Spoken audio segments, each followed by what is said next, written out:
Assalamualaikum warahmatullahi wabarakatuh. Selamat pagi menjelang siang pemirsa TVMU dimanapun Anda berada. Hari ini kita kembali dalam acara Healthy Corner yang dipersembahkan oleh TVMU, didukung oleh UAD dan juga dari Layismu Kalimantan Timur atau PWM Kalimantan Timur.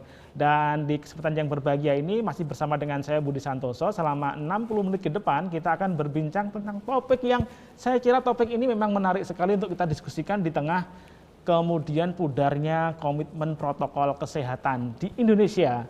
Nah, tema kali ini yang akan kita diskusikan adalah tentang kebiasaan dan kampanye hidup sehat dalam keseharian.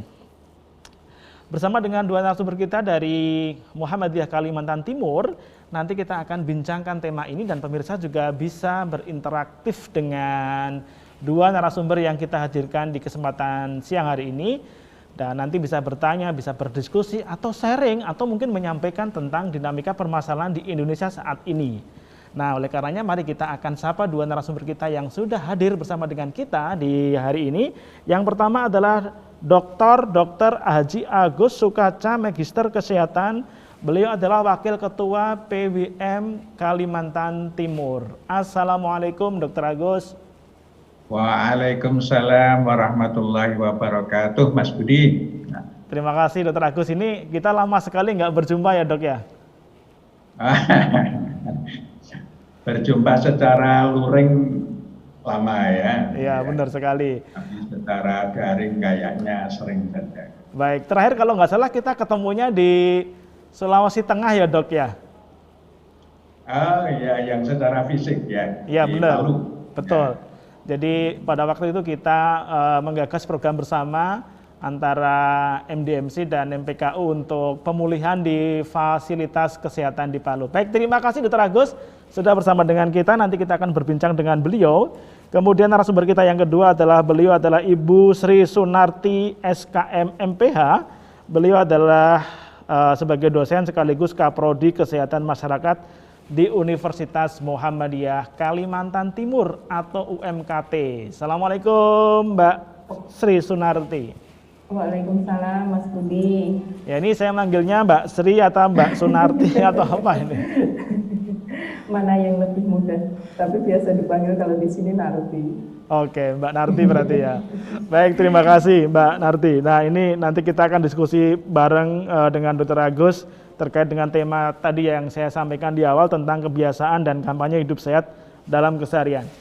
Baik, Dr. Agus, saya ke Dr. Agus dulu ya Mbak Narti ya. Iya. Baik, Dr. Agus, ini bagi kita luar biasa ya komitmen dari PWM Kalimantan Timur termasuk juga menyelenggarakan kemitraan di acara kita hari ini. Dan beberapa kegiatan ke depan terkait dengan usaha-usaha pencegahan terutama adalah promotifnya agar kita masih berkomitmen untuk menjadikan diri kita sebagai penggerak kader-kader kesehatan di Indonesia. Dr. Agus, kalau kita lihat bersama terkait dengan dinamika yang ada di Indonesia, apa yang menjadi perhatian seriusnya menurut Dr. Agus? Terkait dengan apa? Dengan COVID atau dengan kesehatan secara keseluruhan? Secara umum, kesehatan secara umum, secara khusus nanti mungkin terkait dengan COVID, Dok. Ya, saya kira secara umum, ya sebelumnya Assalamualaikum warahmatullahi wabarakatuh. Waalaikumsalam. Mas Budi, Mbak Narti di UMKT ya ini ya? Iya. Oke, kayak di rumah ini ya. Oke, secara umum saya kira memang masalah kesehatan ini sebenarnya kalau kita sebagai Muslim, itu masalah kesehatan itu terintegrasi dengan semua aspek ajaran Islam. Ya. Dan prinsip-prinsip hidup sehat yang perlu kita tekankan di keluarga itu ada di dalam prinsip-prinsip ajaran Islam. Saya mengidentifikasi sekurangnya ada 6 prinsip hidup sehat, Mas Budi. Yang pertama adalah prinsip iman. Ya. Yang kedua prinsip jaga kebersihan. Yang ketiga prinsip gerak, ya, olahraga. Yang keempat prinsip makan.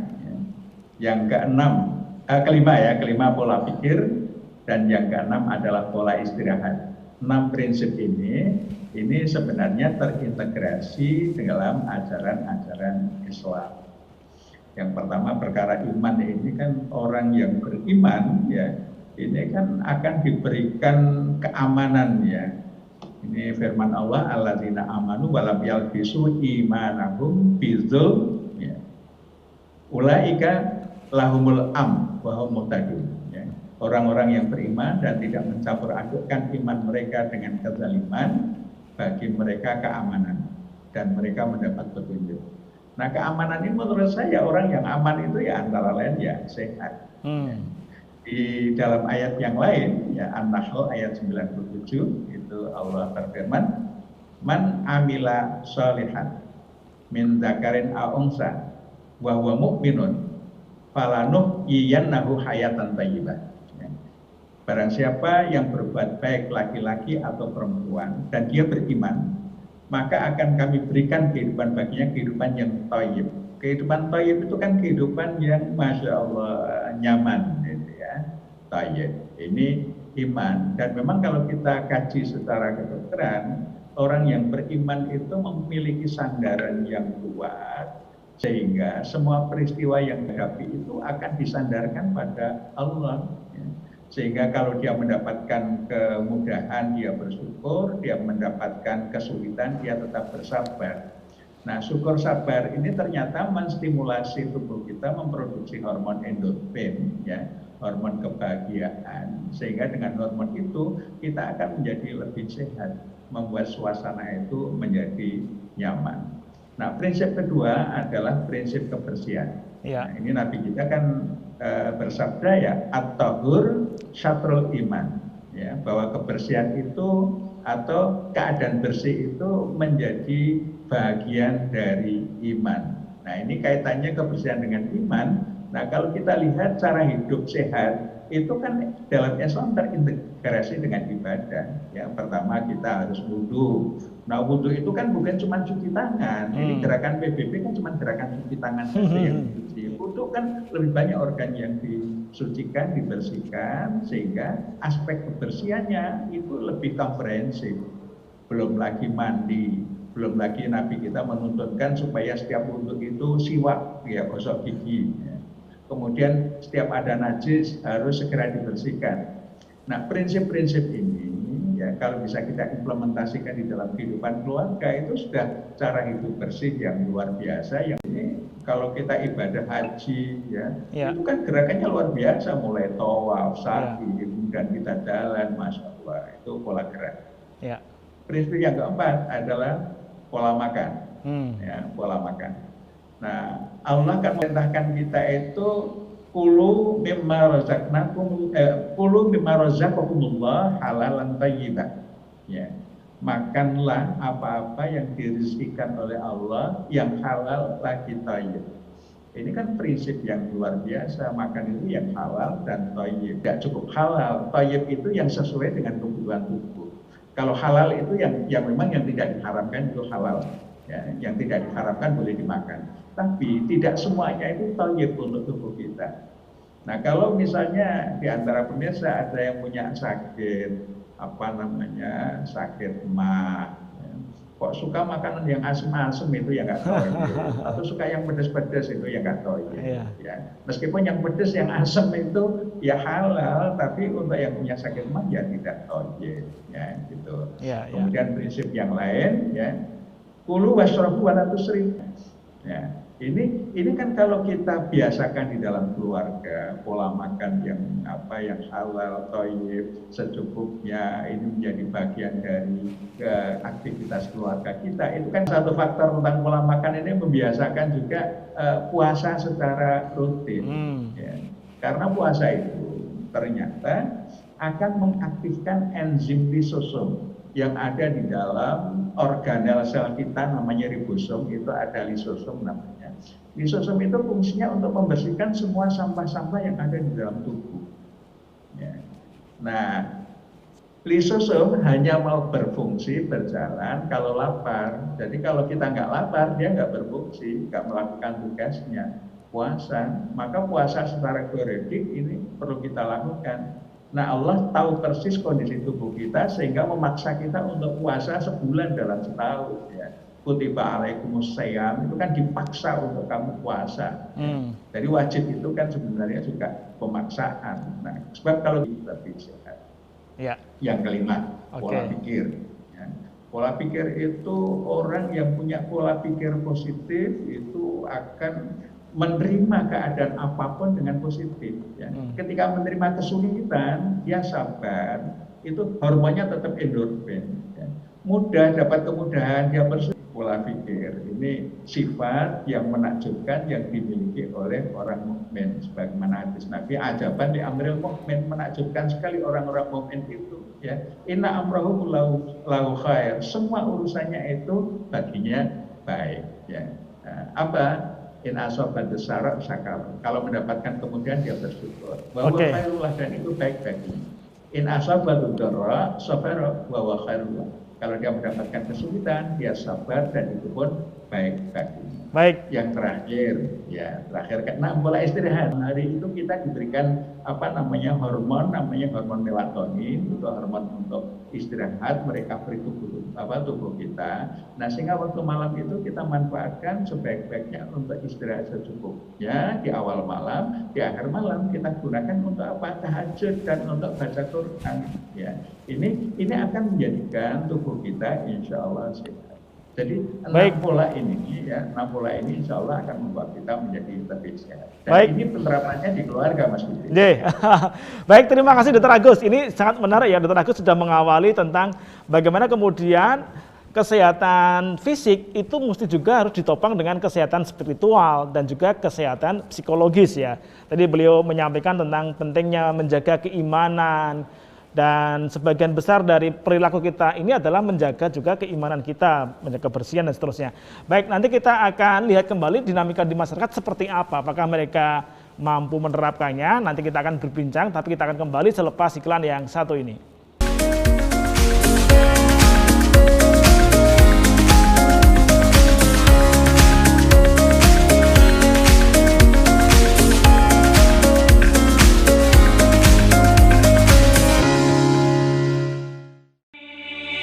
Coffee Talk, diskusi seru yang membahas berbagai kajian seputar COVID-19 dari berbagai sisi.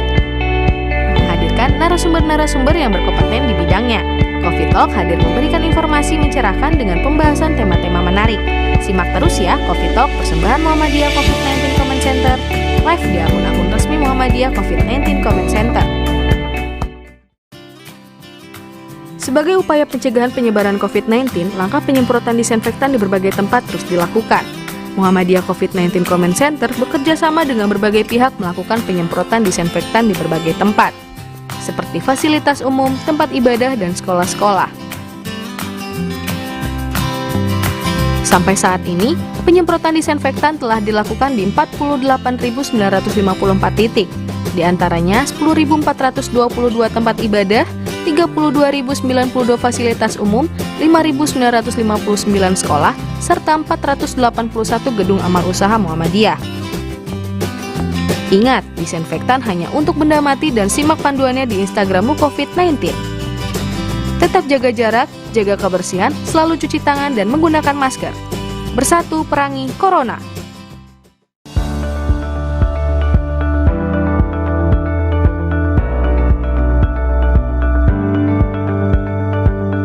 Muhammadiyah COVID-19 Comment Center memberikan informasi terupdate mengenai penanganan COVID-19, mulai dari pelayanan kesehatan, ketahanan pangan hingga pencegahan COVID-19 di masyarakat.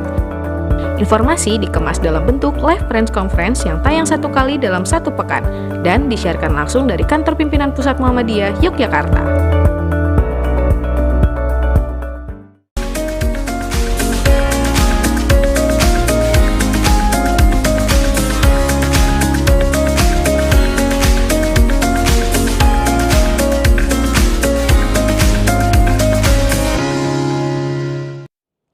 Baik, kita masih di Healthy Corner, program edukatif tentang kesehatan di Indonesia yang diselenggarakan oleh TVMU. Dan kali ini didukung oleh pimpinan wilayah Muhammadiyah Kalimantan Timur dan Universitas Ahmad Dahlan Yogyakarta. Baik, kita kembali berbincang ke dua narasumber kita. Mbak Narti, tadi kalau kita simak bersama apa yang disampaikan oleh Dr. Agus Sukaca tentang bagaimana kemudian sebenarnya kita sudah diajarkan dalam kebiasaan-kebiasaan kita bagaimana berperilaku hidup bersih dan sehat. seperti berwudu dalam keseharian kita, yang paling enggak sehari kita 5 kali, belum ditambah sunnahnya misalnya, dan seterusnya. Nah, pada kenyataannya di masyarakat sebenarnya apa sih Mbak yang kemudian mereka sangat rentan terkait dengan permasalahan kesehatan? Apa perilaku-perilaku seperti apa yang kemudian mereka menjadikan mereka rentan terhadap kesehatan bagi dirinya, baik terutama kesehatan fisik ya. Nanti kalau kesehatan rohani nanti kita kupas kembali dengan Dr. Agus Sukaca. Silakan Mbak Narti. Terima kasih Mas Budi. Assalamualaikum warahmatullahi wabarakatuh. Waalaikumsalam. Terima kasih untuk kesempatannya hari ini. Jadi Mas Budi, sebenarnya COVID ini diumumkan di Indonesia itu kan sejak sekitar bulan Maret nih. Yeah. Walaupun di global, di dunia sudah lama COVID itu ada, maksudnya beberapa bulan sebelumnya sudah ada. Betul. Dan kalau kita lihat 3 hari dari hari ini, COVID itu sebenarnya selalu naik kasusnya. Jadi 3 hari yang lalu masih di Indonesia itu 457.735 kasus. Oke. Kemudian 2 hari yang lalu 463 sekian. Kemarin 1 hari yang lalu 467. Jadi sebenarnya mau tidak mau, diakui tidak diakui, kasusnya itu selalu naik, selalu meningkat di Indonesia maupun di global, di dunia gitu. Hal ini kenapa terjadi? Dari bulan Maret sampai sekarang banyak aturan-aturan yang mengharuskan kita di rumah, mengharuskan ini dan sebagainya. Jadi kemungkinan akan ada bosan di masyarakat. Tetapi sebenarnya siapa yang bisa mencegah ini semua? Saya rasa masyarakat itu sendiri juga gitu ya. Jadi tanpa masyarakat bergerak, kalau masyarakat abai, maka kasus itu akan selalu naik. Naiknya berarti ini rata-rata 2-3.000 per hari di Indonesia, dan itu sangat besar sekali. Apalagi kalau kita lihat kasus COVID ini sekarang, kalau orang yang sudah dinyatakan sembuh dari COVID harus isolasi mandiri dulu lagi selama 14 hari. Berarti selama ini mungkin beresiko juga, walaupun dinyatakan sudah sembuh, masih bisa menularkan kepada orang lain. Jadi ada beberapa perilaku yang di sini menyebabkan kasus ini meningkat. Salah satunya adalah tadi masyarakat abai. Jadi ada beberapa hal sebenarnya yang masih, tentu kita tidak bisa di rumah terus, kita harus melakukan aktivitas agar semuanya berjalan baik-baik saja. Gitu ya. Yang pertama adalah saat kita keluar rumah memastikan bahwa diri kita adalah sehat. Jadi kalau sedang daya tahan tubuh turun, sedang tidak merasa tidak sehat, sebaiknya memang stay at home dulu gitu. Karena kita tidak tahu apakah kita resiko untuk tertulari atau kita resiko menularin. Jadi kita tidak tahu posisi kita yang mana saat kita tidak sehat. Kemudian yang kedua adalah saat keluar rumah kita sebaiknya memakai masker. Karena masker ini salah satu pelindung diri kita agar kalau terjadi, misalnya di luar sana ada tadi ya ada COVID, kita ketemu dengan orang yang sedang ada gejala batuk dia COVID, setidaknya kita punya pelindung diri gitu. Kemudian yang selanjutnya adalah ini cuci tangan. Nah tadi kebersihan ya, jadi kita menjaga kebersihan diri dengan cara mencuci tangan. Terus gimana dong kalau di mana-mana kan kadang tidak ada tempat cuci tangan. Bahkan sekarang banyak tempat cuci tangan tapi tidak ada airnya. Ada tempat cuci tangan tapi tidak ada sabunnya. Nah tadi kalau virus COVID itu akan rusak karena dia lemak, dia akan rusak kena sabun. Nah bagaimana cara membersihkannya? Ya kalau tidak kita khawatir nanti pas kita jalan, misalnya kita mau belanja barang-barang, masuk ke mall tidak ada tempat cuci tangan, ataupun sabunnya habis, atau air tidak mengalir. Karena kalau di Kalimantan Timur ini sering sekali mati air.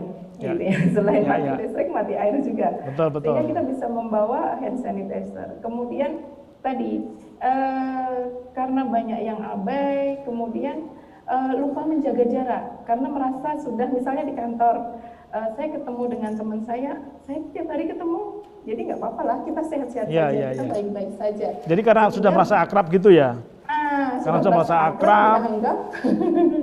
dianggap nggak perlu menjaga jarak. Padahal menjaga jarak itu juga penting karena kita tidak tahu teman kita tadi sepulang dari kerja ketemu dengan siapa, mampir kemana, dan apa saja yang dikerjakan. Nah, kita nggak pernah tahu itu. Dan saat ini memang klaster-klaster yang terkait dengan hubungan kekerabatan ini sedang naik daun ini ya? Betul sekali. Jadi justru klasternya itu sekarang bukan lagi kalau beberapa waktu yang lalu banyak klaster-klaster di tempat kerja gitu ya. Kemudian di tempat kerja dilakukan semuanya screening, dilakukan banyak protokol kesehatan, itu turun. Akhirnya sekarang banyak di klaster-klaster keluarga. Betul. Jadi misalnya saya punya saudara baru datang dari wilayah yang zonanya merah misalnya, baru datang dari Jakarta. Nah, karena saudara, saya merasa saudara dan tamu, nggak enak lah kita pakai masker, kita saudara. Nah, jadi padahal kita tidak tahu pembawanya siapa ini. Gitu. Sehingga hal itu akan bisa menambah kasus. Kemudian selain itu kalau kita dari luar, Mas Budi misalnya, saya habis dari pasar. Di pasar saya ketemu dengan banyak orang. Begitu masuk ke rumah, saya punya anak misalnya. Atau saya ketemu dengan suami saya karena sama-sama work from home. Kita lupa di pasar tadi ketemu dengan siapa saja. Kita lupa tidak membersihkan diri. Kita terbiasa dari pasar, langsung masak, dan lain sebagainya. Padahal sebaiknya kalau kita dari luar, tadi jaga kebersihan. Karena yang nempel di kita tidak tahu apa saja. Harusnya mandi, kemudian ganti baju, baru kita melakukan aktivitas di dalam rumah itu sendiri. Gitu. Kemudian selanjutnya tadi karena kita itu di rumah work from home, bekerja di depan laptop, Mas Budi, yang terjadi adalah tidak melakukan aktivitas fisik. Gitu. Jadi aktivitas fisik ini, padahal aktivitas fisik itu bisa mengalihkan kecemasan kita. Saat kita aktivitas fisik bisa meningkatkan daya tahan tubuh kita. Nah, itu yang lupa dilakukan oleh masyarakat. Dan aktivitas fisik tidak perlu yang mahal-mahal. Harus beli misalnya alat yang jutaan gitu ya, harus bersepeda. Sebenarnya banyak aktivitas fisik yang bisa kita lakukan. Bukan berarti nyapu ngepel tidak aktivitas fisik, tapi setidaknya kita menyempatkan waktu minimal 15 menit sampai 30 menit untuk berjalan kaki dan lain sebagainya. Kemudian kita bisa keluar rumah dengan tadi tetap menjaga protokol kesehatan tadi ya, tetap jaga jarak, bisa menyapa orang sehingga kita tidak kayak terkurung di satu rumah saja, satu tempat saja, sehingga hal itu bisa karena tadi ya bisa meningkatkan daya tahan tubuh kita. Oke, jadi memahami banyak beraktivitas di rumah itu bukan berarti kemudian harus 24 jam di dalam rumah saja ya, Mbak Arti? Iya, sebenarnya kan kita sudah dibolehkan keluar ya, untuk jalan-jalan di lingkungan perumahan, untuk jalan-jalan ketemu dengan tetangga, asalkan kita menjaga jarak dan lain sebagainya, memperhatikan bahwa tetangga kita juga tidak kemana-mana gitu ya. Kecuali tetangga kita memang tadi dari daerah tertentu yang zonanya merah, kemudian misalnya dari Jakarta itu kan biasanya kita harus setidaknya waspada juga, walaupun jangan dijauhi gitu. Terus kemudian yang berikutnya selain melakukan aktivitas fisik, makanan tadi ya sudah dijelaskan oleh Dr. Agus bahwa makanan ini dengan berpuasa gitu ya. Jadi sebenarnya makanan itu kalau dibilang makanan sehat itu mahal, sebenarnya kita bisa makan sayur maupun buah yang lokal gitu. Ya, yang ada di sekitar kita ya. Cuman kadang di Kaltim ini Mas Budi, buah lokal lebih mahal dibanding buah impor. Nanam sendiri, Mbak. Biar murah nanam sendiri. Betul. Jadi kita bisa makan sayuran yang itu bisa meningkatkan daya tahan tubuh, kemudian bisa dengan meningkatnya daya tahan tubuh dengan makan makanan sehat, tentu tubuh kita juga akan beradaptasi dengan makanan yang tadi ya.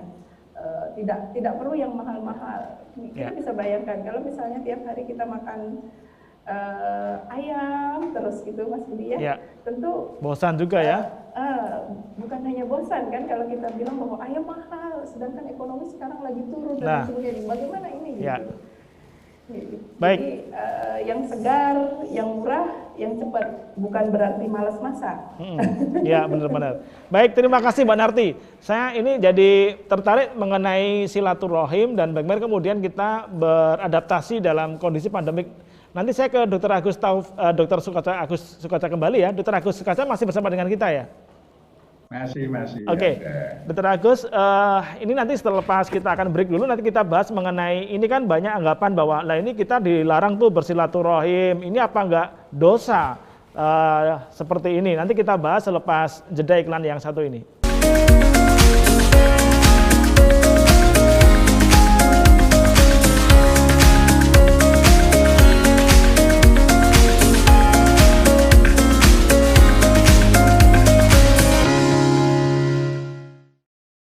Suara Muhammadiyah sebagai amal usaha resmi Muhammadiyah hadir untuk menjadi bagian jamaah Muhammadiyah dalam memfasilitasi kebutuhan perjalanan dan pendampingan ibadah umroh jamaah Muhammadiyah. SM Tour and Travel hadir dengan 2 program utama, program umroh dan haji khusus, program perjalanan untuk domestik dan internasional. Mari bergabung bersama SM Tour and Travel untuk menikmati ibadah umroh Anda lebih khusyuk dan nyaman.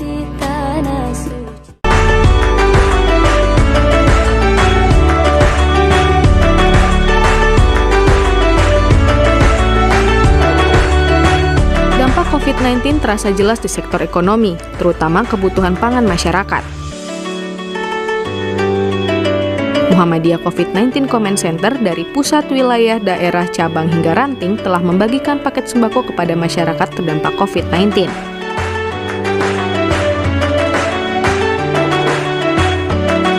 Muhammadiyah mentargetkan ada 1 juta paket sembako hingga akhir tahun. Sampai saat ini, 397.317 paket sembako senilai lebih dari 39 miliar rupiah yang telah dibagikan kepada masyarakat di seluruh wilayah di Indonesia.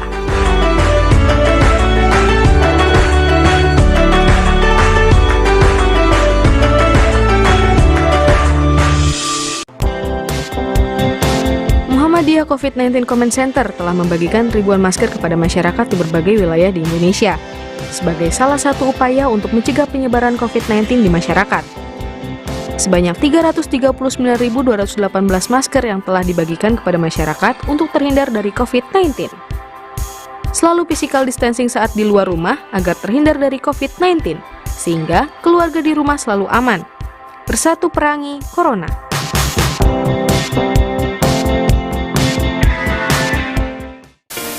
Televisi Anda bermasalah atau kurang jernih? Sudah saatnya Anda mengganti antena UHF Anda dengan decoder Cavision Cartens. Selain harga terjangkau dan tayangan yang jernih, Anda dapat menyaksikan puluhan channel nasional dan internasional gratis selamanya. Anda juga dapat menyaksikan tayangan olahraga dunia. Tunggu apa lagi? Ganti sekarang juga. Cavision on terus.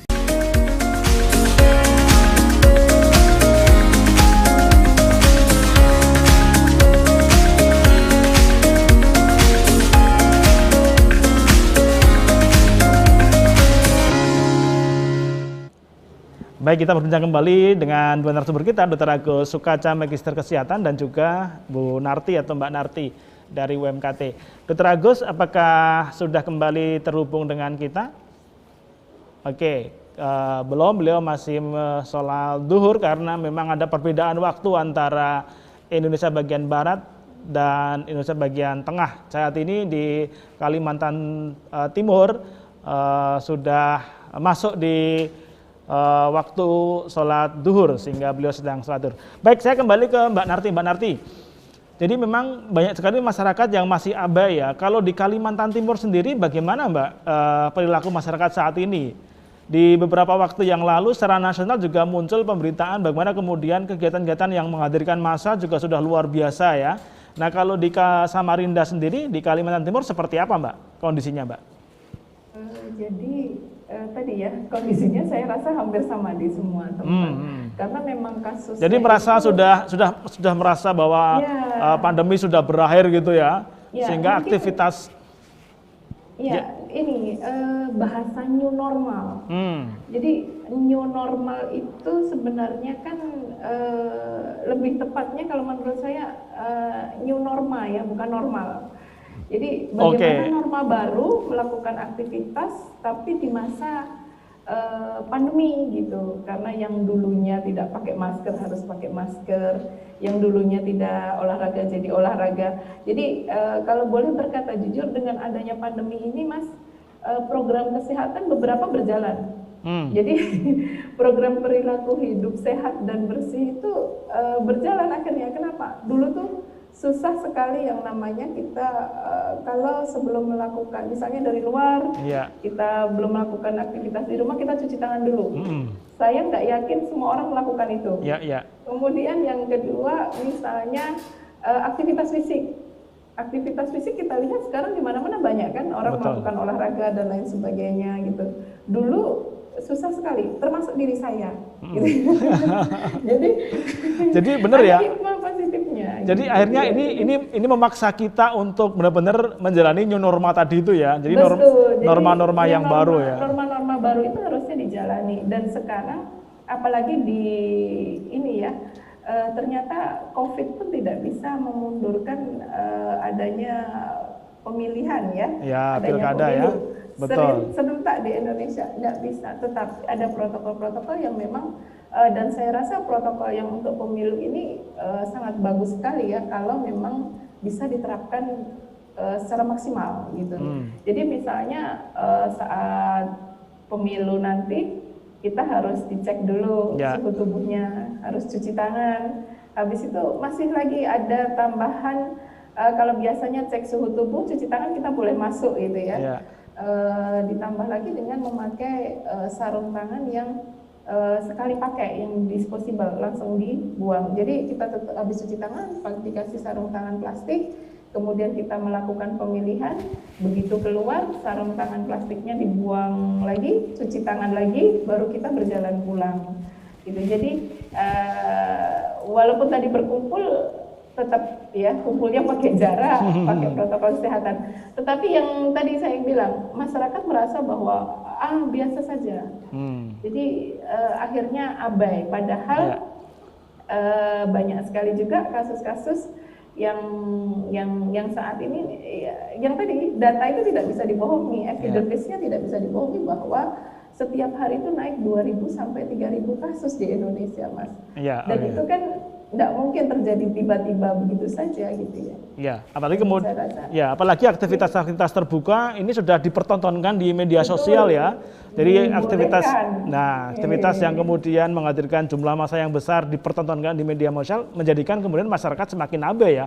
Itu saja diperbolehkan atau itu saja kemudian berlangsung, apalagi kita yang hanya mungkin berapa orang gitu ya atau berapa puluh orang gitu. Oke, Mbak Narti, ini problematikanya begitu luar biasa. Apalagi kemudian bulan Desember masuk pilkada yang Muhammadiyah sebenarnya sudah dari awal menyampaikan pesan agar ditunda pilkadanya. Tapi ini Dr. Agus sudah bergabung dengan kita. Baik, sebelum nanti kita membahas tentang strategi kampanye apa terkait dengan edukasi kesehatannya, kita ke Dr. Agus terlebih dahulu. Dr. Agus sudah bisa kembali bersama dengan kita kah? Alhamdulillah sudah. Baik, terima kasih. Ini kalau Jogja belum masuk di waktu duhur, Dr. Agus. Jadi selepas ini baru nanti akan masuk waktu duhur. Baik, Dr. Agus kembali tadi. Seperti yang disampaikan Mbak Narti dan secara nasional memang kemudian klaster keluarga ini mengalami peningkatan. Jadi beberapa komentar di dalam klaster keluarga ini menyampaikan pesan bahwa karena ada saudaranya yang datang yang kalau menolak khawatir ini berdosa karena memutus silaturahim. Dalam pandangannya Dr. Agus sendiri sebenarnya seperti apa makna silaturahim dan kemudian usaha-usaha pencegahan COVID ini, Dok? Iya, silaturahim itu kan menjaga hubungan baik ya dengan keluarga, dengan orang lain, dan itu tidak harus diartikan ketemu secara fisik. Jadi saya ketemu dengan Mas Budi lewat acara ini kan kita seperti bertatap muka, ini bagian juga dari silaturahim. Betul. Artinya memang kita harus memodifikasi cara silaturahim kita yang tidak berisiko pada penularan COVID. Ya. Sehingga cara-cara yang misalnya ada saudara jauh datang, ya ya itu mesti kita perlakukan dengan protokol COVID. Ya. Kalau di rumah misalnya tidak punya tempat yang terpisah dari anggota keluarga yang lain, ya mungkin kita sarankan untuk pakai hotel dulu atau bagaimana kalau ada saudara jauh, sehingga ini tetap harus kita menggunakan protokol.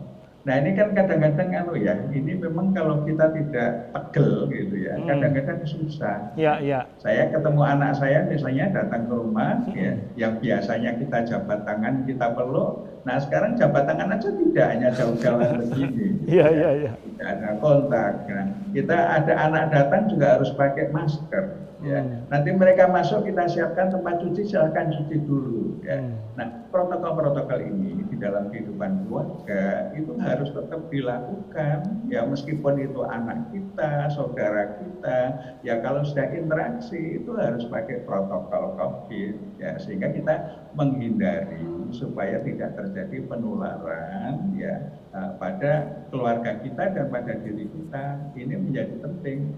Nah ini tidak harus meninggalkan nilai-nilai silaturahim. Silaturahim tetap terjaga. Sekarang ada video call gampang sekali kok, kita bisa melihat mukanya seakan-akan kita berhadapan ya. Itu kan juga bagian dari cara-cara silaturahim. Nah metode silaturahimnya yang saya kira perlu dirubah ya. Dalam suasana COVID ini dengan cara-cara yang lebih aman. Baik, terima kasih Dr. Agus. Ini menarik, jadi memodifikasi strategi untuk silaturahim agar kemudian tetap jalinan silaturahimnya terjaga, maknanya tetap ada, kemudian kita bisa memetik banyak hikmah di dalamnya. Dr. Agus, kembali terkait dengan ini agak spesifik terkait dengan COVID-19. Sebagian kan merasa bahwa perilaku abai ini juga masalah keyakinan. Bahwa di antara kita sebagian belum meyakini bahwa COVID ini ada. Sehingga kemudian ketika mereka dimohonkan untuk menerapkan protokol kesehatan dengan baik, mereka mengalami ogah-ogahan karena memang cara pandang mereka mengatakan bahwa COVID tidak ada. Atau ini adalah bagian dari konspirasi lah dan seterusnya. Bagaimana kemudian yang demikian Dr. Agus? Kenyataannya COVID ada, ya. Artinya kenyataannya ada. Saudara-saudara, orang-orang dekat saya banyak yang gugur karena COVID. Ya. Beberapa waktu yang lalu tetangga saya, seorang dokter hanya selisih 2 rumah dari tempat saya juga meninggal karena COVID. Sahabat baik saya, mantan ketua PDM, ya, Kutai Timur, Dr. Edward, ini juga wafat karena COVID. Ya. Kemudian juga Ketua Lazis Mukaltim itu wafat juga karena COVID. Kurang bukti apalagi bahwa COVID itu memang menyerang banyak orang. Nah ini menurut saya sesuatu yang keliru, kemudian mempertentangkan ketakutan pada COVID dengan ketakutan pada Allah. Ya. Kita mesti takut pada Allah saja, nggak usah takut sama COVID. Ya. Ini kan yang ngomong gitu ya. Nah, sekarang kalau kita analogikan, ya, Anda takut nggak dengan harimau? Gitu, ya. Nah, kalau kemudian Anda takut pada harimau, padahal harimau itu makhluk Allah, kenapa takut pada harimau? Ya.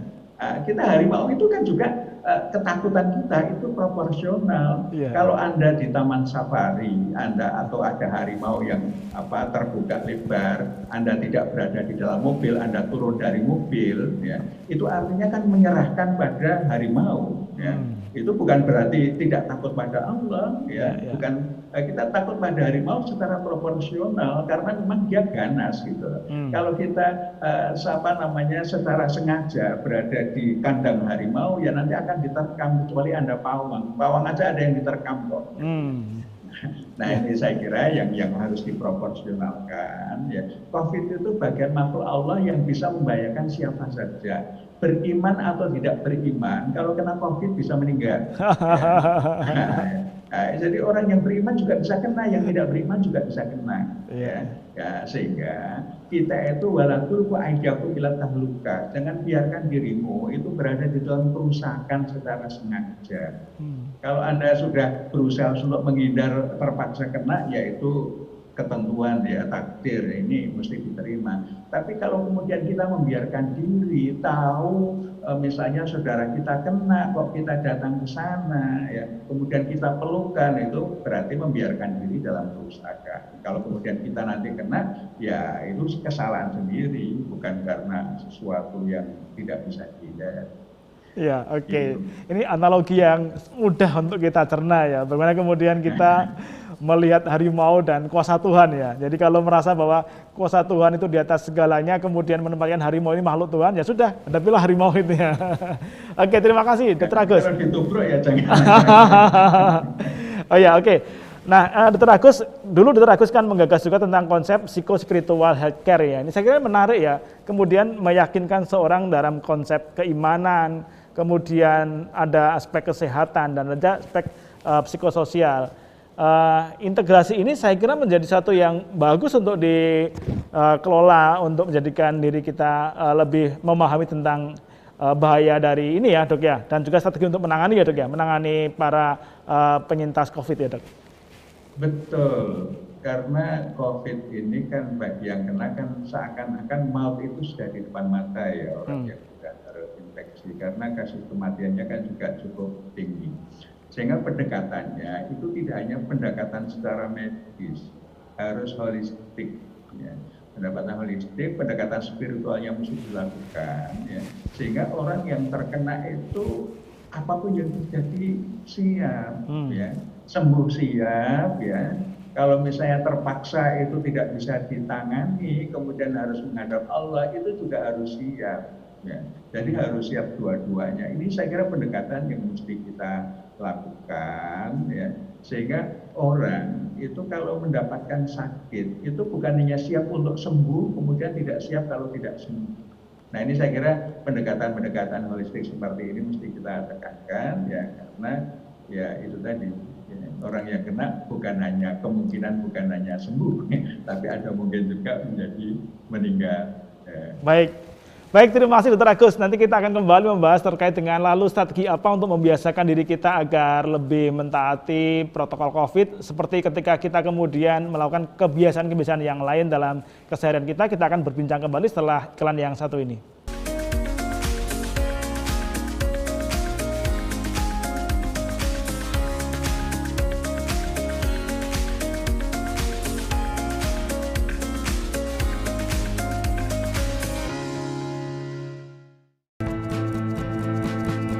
Rumah sakit menjadi garda terdepan dalam penanggulangan COVID-19 dan dapat juga menjadi benteng terakhir.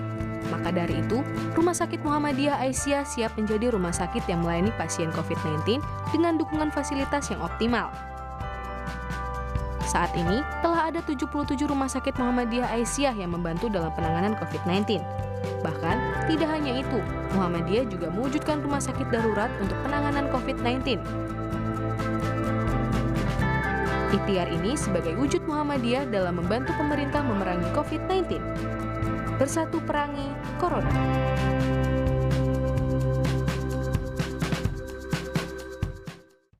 Batik Nasional Muhammadiyah sudah menjadi kebanggaan bagi setiap warga Muhammadiyah. Bahkan, pimpinan pusat Muhammadiyah secara resmi menggunakan batik nasional untuk pertemuan nasional maupun internasional. Dua kader Muhammadiyah, Iqbal dan Sarah, peraih medali emas di kejuaraan pencaksilat Asian Games, menjadi bagian ikon brand ambasador batik nasional Muhammadiyah. Kami bangga berbatik nasional Muhammadiyah. Untuk pemesanan lebih lanjut, hubungi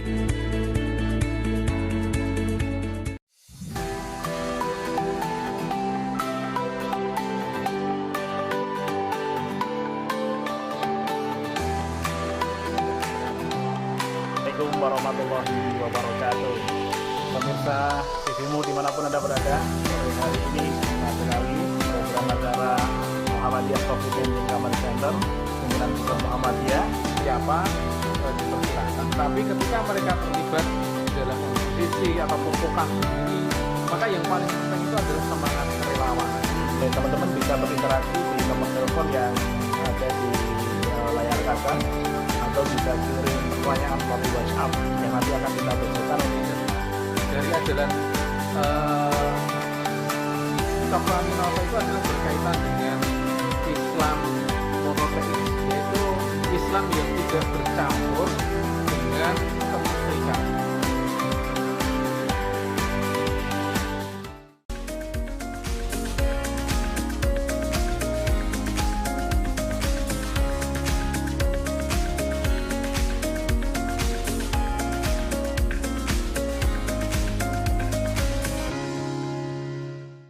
Terus dari situ pindah lagi.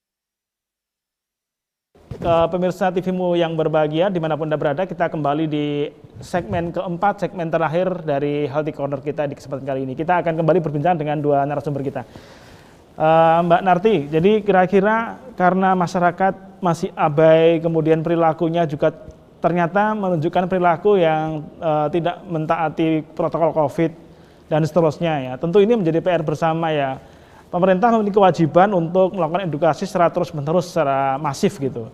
Tapi tentu Muhammadiyah sebagai gerakan filantropi, Muhammadiyah sebagai gerakan penolong, ini kan tidak pernah kendor juga untuk melakukan edukasi sebagai mitra strategis pemerintah. Kira-kira apa Mbak yang mesti dilakukan agar kemudian masyarakat di Indonesia, terkhusus di Samarinda misalnya, dan di daerah yang lain gitu ya, agar kemudian masyarakat ini tidak abai, tetap berkomitmen untuk melakukan protokol kesehatan. Oke lah, tetap di rumah dan juga bisa beraktivitas di luar rumah sekadarnya nanti kembali. Tapi apa yang mesti kita lakukan edukasi agar mereka itu benar-benar menerapkan protokol kesehatan menjadikan kebiasaan kita dalam kehidupan sehari-hari. Apa Mbak yang mesti dilakukan? Yang pertama adalah masyarakat harus merasa bahwa kesehatan ini tanggung jawab bersama. Jadi dari misalnya dari bidang kesehatan kita selalu mengingatkan, selalu ada iklan dan lain sebagainya. Tetapi kalau masyarakat tidak menyadari bahwa kesehatan itu tanggung jawab sebagai individu, maka tidak akan bisa dilakukan. Kalau kesehatan itu sudah dirasa menjadi tanggung jawab individu, maka masyarakat itu akan bisa melakukan protokol kesehatan seperti memakai masker, mencuci tangan, menjaga jarak gitu ya. Selain yang tadi masih harus menjaga kesehatan, menjaga makan, aktivitas fisik gitu. Jadi sebenarnya perilaku ini bisa menjadi sebuah kebiasaan kalau kita melakukan terus-menerus, Mas Budi. Jadi saya ingat di dalam bukunya Dr. Agus juga ini bahwa disebutkan kalau kita sudah melakukan minimal 21 kali itu secara berturut-turut, maka itu akan bisa menjadi sebuah kebiasaan, tetapi berturut-turut. Dan beberapa penelitian menyatakan seperti itu. Kalau COVID ini sudah lebih dari 3 bulan, harusnya itu sudah menjadi kebiasaan kalau kita terbiasa melakukan protokol kesehatan, Mas Budi. Kemudian tadi ya, tanggung jawab bersama. Kalau kita merasa tanggung jawab, itu tanggung jawab kita, maka kita akan melakukan. Jadi sempurnakan tawakal, maksimalkan ikhtiar menurut saya. Jadi harus berjalan bersama, karena tanpa ikhtiar tadi saya rasa juga untuk COVID ini masyarakat AB tidak akan berkurang ya jumlah COVID itu, Mas Budi. Baik, kalau kita berbicara mengenai segmentasi umur Mbak, ini kan menarik ya. Kalau kita berbicara segmentasi umur, ada dewasa, ada lansia, ada remaja milenial, ada anak-anak dan yang lain. Lalu kira-kira strateginya untuk agar informasi itu sampai ke mereka itu seperti apa, Mbak? Ya, jadi kebetulan beberapa waktu yang lalu di Kalimantan Timur ini juga ada MCCC untuk Kalimantan Timur. Jadi dengan adanya MCCC itu sebenarnya kita bisa berkoordinasi. Jadi untuk di saat ini kan semuanya belajar dari rumah, Mas Budi. Ya. Sebenarnya strateginya adalah kita melakukan promosi kesehatan, edukasinya itu melalui grup-grup yang ada di sekolah itu lebih mudah karena kita tidak perlu berkumpul. Mereka biasa memakai Zoom, mereka biasa memakai media sosial yang lainnya. Kemudian selain itu melalui grup-grup WA ya, karena untuk tugas-tugas sekolahnya kan setiap kelas, setiap sekolah itu punya grup WA dengan wali kelasnya, sehingga kita bisa bekerja sama dengan wali kelas itu, dengan jaringan sekolah. Kalau di Muhammadiyah dengan jaringan sekolah Muhammadiyah gitu. Kemudian selain itu untuk SD, SMP, SMA bisa. Bahkan di perguruan tinggi itu tugas akhir, kemudian magangnya itu dimodifikasi ke arah sana yang bidang kesehatan, Mas Budi. Jadi bagaimana mereka mengelola penyebaran COVID atau mengedukasi masyarakat di sekitarnya untuk melakukan protokol kesehatan. Kemudian untuk usia-usia yang beresiko, untuk yang lansia dan lain sebagainya bagaimana? Ya sama tadi melalui keluarga tadi. Sebenarnya kalau di sekolah tadi ada orang tua, ada nenek, ada kakek, ada anak-anak, itu lebih mudah untuk edukasinya. Kemudian anak-anak SD atau SMP itu diminta misalnya membuat video, kalau pelajaran IPA atau pelajaran olahraga disuruh buat video misalnya cuci tangan, harus memakai masker. Itu secara nggak langsung kan orang tua melihat anaknya melakukan gerakan, terus di-share gitu ya. Jadi saya rasa kalau edukasi dengan memaksimalkan jaringan tadi lebih mudah, karena kita bisa memakai media, dan saat ini kita akui bahwa sekolah-sekolah memakai media tersebut. Kemudian kalau di tempat kerja, kita bisa dengan institusi mana yang ingin kita tuju. Ya, oke. Jadi artinya media-media yang tempat berkumpulnya para milenial, para dewasa dan yang lain ini harus kita masifkan untuk kita berikan informasi yang benar ya Mbak ya. Di tengah informasi yang sebagian juga ternyata adalah informasi yang tidak benar. Begitu ya Mbak? Iya, betul. Jadi misalnya saat ini kita tidak bisa menutup tempat-tempat nongkrong para remaja, para milenial gitu ya. Tapi bagaimana saat mereka berada di tempat-tempat berkumpul itu tetap melakukan protokol kesehatan. Jadi pengusaha yang mempunyai usaha tersebut atau usahawannya harus memperhatikan, memang harus menyediakan. Begitu kita masuk dicek, itu kan secara tidak langsung pendidikannya akan terbiasa. Terus disuruh cuci tangan, kemudian setelah cuci tangan jaraknya makan dan lain sebagainya diatur. Habis makan tidak boleh nongkrong di situ misalnya, seperti itu. Kemudian untuk internet dan lain sebagainya, saya rasa sekarang para milenial sudah stay di rumah pun sudah dapat kuota dari Mas Nadiem ya, jadi tidak bingung kuota lagi saya rasa. Oke, baik. Jadi media sosial ini kira-kira menjadi salah satu alat untuk mendiseminasi informasi yang benar tentunya, dan sekaligus menangkal informasi yang hoax ya di tengah pusaran pandemi COVID-19 ini. Termasuk sebenarnya adalah podcast yang diselenggarakan oleh tadi ya, Dr. Agus Sukoco tadi ya, terkait dengan penyelenggaraan edukasi secara online tadi ya, podcast yang di UMKT ya Mbak Narti ya? Ya karena secara ini misalnya saya tidak mengikuti lewat Zoom, saya bisa lewat Facebook, saya bisa lewat YouTube ya biasanya. Dan kita lebih fleksibel mengikutinya lewat mana. Kemudian kita tetap masih bisa berinteraktif ya lewat YouTube maupun lewat Zoom itu untuk bertanya. Kadang kita bisa juga kalau dengan Dr. Agus Sukoco ini seperti misalnya pengajian minggu lalu, nggak enak nanya lewat Zoom, saya WA. Jadi WA ke moderatornya, WA ke pembawa acaranya gitu ya. Jadi lebih fleksibel Mas untuk berkomunikasi, bersilaturahmi lewat dunia virtual. Oke, nah itu artinya perlu ini saya kira diselenggarakan call center di MCC-nya di Kaltim itu. Sehingga kalau yang mau bertanya langsung malu itu bisa bertanya melalui WA atau di call center tadi, nanti Dr. Agus Sukoco yang jawab juga lewat WA-nya begitu ya. Oke, baik, saya ke Dr. Agus Sukoco. Dok, sesi akhir ini kira-kira apa Dok yang bisa dilakukan untuk mengubah perilaku?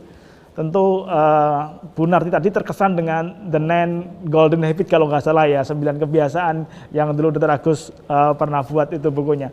Sebenarnya apa yang bisa kemudian merubah kita agar kemudian perilaku kita sekarang ini pakai masker, kemudian berjarak, cuci tangan itu melekat dalam kehidupan kita sehari-hari, seperti ketika kita sudah masuk zuhur segera berwudu, seperti kemudian kita harus sholat di jam-jam waktu masuk sholat. Itu seperti apa Dok tipsnya Dok?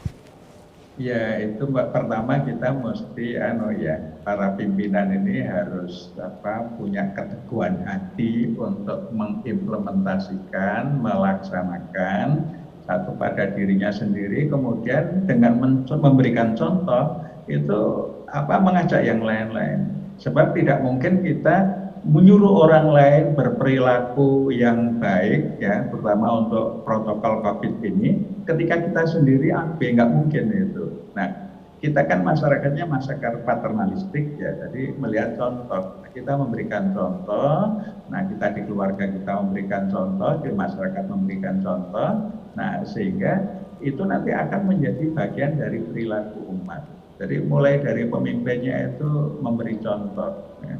Pakai masker, misalnya pemimpinnya nggak pakai masker ya teriak-teriak ngajak orang pakai masker ya nggak didengar. Tapi kalau melihat pakai masker, kemudian ketemu tidak jabat tangan, sementara jabat tangannya pakai isyarat, gitu ya. Setiap mau masuk ke gedung dia cuci tangan dulu, ya. Kayak di UMKT itu kan bagian depan ada tempat cuci tangan ya benar gitu ya. Jadi kalau kita masuk, ya saya setiap datang itu cuci tangan, meskipun di mobil saya ada sanitizer ya, itu sudah ini, tapi ini kan dilihat orang, wah ini langsung masuk, itu kan menjadi contoh ya. Saya kira memang dari dari para pemimpin ini memberikan contoh, kemudian mengajak yang lain. Proses mengajak ini, nah kita bisa memanfaatkan media digital ini, seperti yang dirintis oleh BWM Kaltim ini kan berkomunikasi dengan umat dengan media digital. Sementara yang utama Zoom, tapi dipancarluaskan via Facebook dan via YouTube. Nah itu interaksi bisa terjadi via YouTube, bisa tinggal nulis komentar di situ, via Facebook bisa, atau langsung tanya di Zoom itu juga bisa, sehingga ini kita jadikan menjadi media untuk komunikasi antara para narasumber, para pimpinan dengan seluruh anggota Muhammadiyah, sehingga proses edukasi itu bisa disampaikan lewat media-media itu. Dan ini bisa dilakukan secara periodik, Mas, tiap hari, Mas. Ya. Jadi tiap hari kita ya seperti punya TV ya, tapi jam siarannya hanya 5:30 sampai 5:30 itu siaran. Nah, nanti secara khusus ada siaran-siaran di tempat di waktu yang lain. Seperti besok itu dalam rangka refleksi milad, kita ada refleksi milad, implementasi visi misi Muhammadiyah antara idealitas dan kenyataan. Kita akan bedah bagaimana implementasi visi misi Muhammadiyah itu besok seharian sebelum milad PP. Milad PP kan ba'da zuhur, kita sebelum zuhur sudah selesai itu kita lakukan. Ini kita jadikan menjadi media yang bisa menjadi jembatan komunikasi antara umat dengan para pimpinan, sehingga apa yang digagas oleh Muhammadiyah itu bisa tersampaikan dengan baik kepada umat. Baik. Nah, sekarang medianya digital, ya kita gunakan media digital. Baik, terima kasih Dr. Agus Sukaca, Magister Kesehatan, Pimpinan Wilayah Muhammadiyah Kalimantan Timur. Terima kasih kepada Ibu Sri Sunarti, SKM MPH, Kaprodi Kesehatan Masyarakat Universitas Muhammadiyah Kalimantan Timur yang telah berkenan bersama dengan kami di Healthy Corner TVmu. Dan semoga kita bisa mengambil hikmah dan memetik manfaat dari apa yang telah beliau sampaikan, dan utamanya kita implementasikan dalam kehidupan kita sehari-hari. Jadikan diri kita sebagai penggerak protokol kesehatan harus kita lakukan terus, penggerak pencegahan COVID-19 di Indonesia. Terima kasih, mohon maaf sekali lagi Lafan. Assalamualaikum warahmatullahi wabarakatuh.